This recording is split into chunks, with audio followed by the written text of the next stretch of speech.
Hey guys, today I'm going to tell you how to turn off ad personalization in Google account on PC or laptop. If you're using any PC or any laptop, then you want to turn off ad personalization on your Google account. So let's see how can you do that. You just have to simply open your browser, and in your browser just select your Google account, and here just click on your profile photo or your Google account here. Just click on manage your Google account.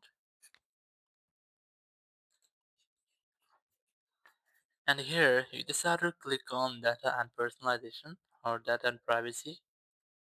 Now just scroll down and you will see the option of my ad center. Just click on this,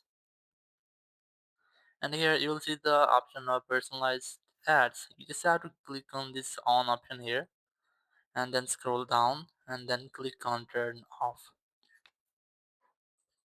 So once you have done, your personalization of ads will be turned off. You can also try to delete your Google activity of your personalization of ads if you want to from your my activity center. I'm not going to delete this.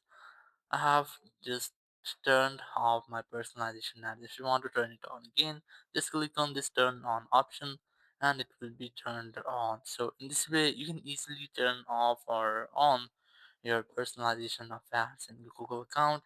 Thank you very much for watching the video. Until next video, bye bye.